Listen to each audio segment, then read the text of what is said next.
if I have a passion, then I can find the opportunities, and I will look into that. I will get that opportunity. After I find that opportunity and get that thing, it's like it's over. अब मिल गया है, अब आगे क्या करना है, हो गया है, पैशन भी फुलफिल हो गया है, सब कुछ हो गया है.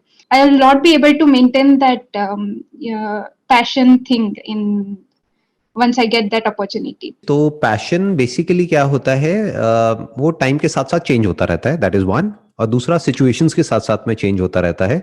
तीसरा it depends upon your hunger. Basically बिल्कुल ऐसा है कि if you are hungry you are passionate for food. एक बार खा लिया तो उसके बाद में जितना मर्जी अच्छा खाना सामने आ जाए वो अच्छा नहीं लगता है. ऐसा ही हमारे गोल्स के साथ में होता है या हमारी ड्रीम्स के साथ में होता है. जब तक उसको अचीव नहीं किया होता है तब तक तो उसके लिए हंगर होता है. जब वो मिल जाता है तो फिर we take it for granted. चाहे फिर वो कोई पर्सन हो, चाहे जॉब हो, चाहे कोई कॉलेज हो, चाहे कुछ भी हो. फिर जो हमें मिल जाता है वो तो हमें मिल ही गया है. फिर हमें अगर दिखता है तो उसके प्लस पॉइंट नहीं दिखता है, हमें उसका माइनस पॉइंट दिखता है. यू अंडरस्टैंड ना, कि मतलब जैसे अगर आपके मुंह में 32 दांत हैं तो उसमें से अगर एक दांत टूट गया है तो जीभ जो है हमारी, जो हमारी टंग है, वो बार बार वहीं जाती है. जो बाकी के 31 है वहां पर नहीं जाती है. ऐसे ही ये जो लाइफ है इसमें होता क्या है, बाय डिफॉल्ट आपका ध्यान वहीं जाएगा जो अभी आपके पास में नहीं है. जो है और एक बार कर लिया फिर वो रिपीट होने लग जाता है तो वो बोरिंग हो जाता है. अनलेस एंड अनटिल कि आप किसी ऐसी फील्ड में हो जहां पर कि रोज आपको कोई नए नए चैलेंजेस मिल रहे हैं और आपको ग्रो करने की अपॉर्चुनिटी मिल रही है, तब तो बात अलग है. बट अगर कोई ऐसी जॉब है या कोई ऐसी पोजीशन है, फिर चाहे वहां से कितना भी पैसा आपको मिल रहा है, but if the work is kind of monotonous, same तरह का काम आपको over and over and over again again again again बार बार वही तरह का काम करना है, तो होगा क्या कि वो काम एफर्टलेसली होने लग जाएगा. यानी कि that will become more like कि वो आप अपने सबकॉन्शियस से कर रहे होगे. और फिर जो आपका कॉन्शियस माइंड है वो उस काम से हट जाएगा. आपके कॉन्शियस माइंड में और तरह के थॉट्स घूमने लग जाएंगे. तो आइडियली काम कोई ऐसा होना चाहिए जहां पे आपका conscious mind as well as subconscious दोनों इन्वॉल्व हो जाए. यानी कुछ ऐसा होना चाहिए जहां पे रोज नए नए चैलेंजेस हो. You know how to drive a car? Yes sir, I know. तो जब नया नया सीखा होगा गाड़ी चलाना, तो उस समय आपको अपनी पूरी अटेंशन उसी पर रखनी होती थी. एक सेकंड के लिए भी आप अपनी अटेंशन को हटा नहीं सकते. और मजा भी आता है गाड़ी चलाना सीखने में.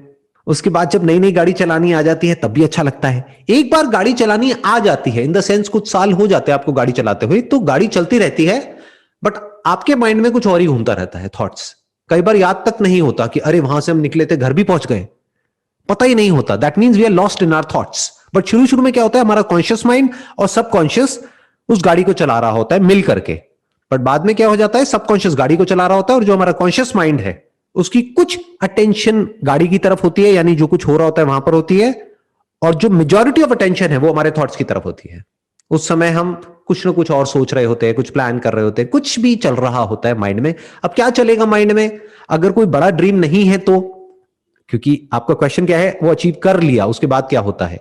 तो जब कुछ है ही नहीं और करने के लिए, तो क्या घूमेगा दिमाग में, जो भी कमियां हैं आपकी लाइफ में बस वो दिमाग में घूमती रहेगी.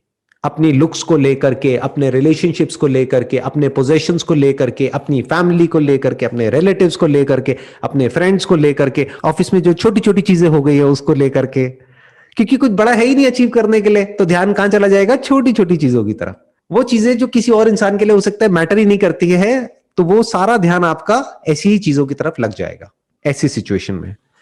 तो कोशिश ये करो कि काम ऐसा करो जहां पर आपको रोज कुछ नए नए चैलेंजेस मिले.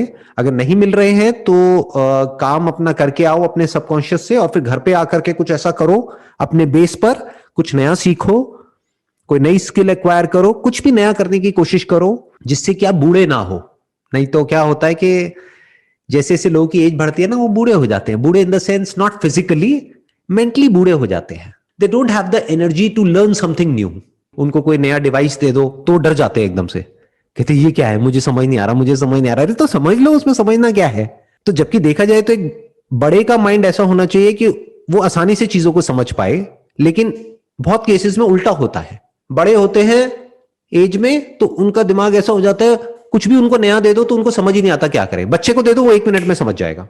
वो नया डिवाइस किसी छोटे बच्चे को दे दो, वो 5 मिनट में सब कुछ करके दिखा देगा. तो कोशिश करो जैसे जैसे एज बढ़े एक बच्चे की तरह रहो अंदर से, यानी नया सीखने के लिए तैयार रहो. क्या दिक्कत है, कोई भी चैलेंज आएगा निकालेंगे उसका सोल्यूशन.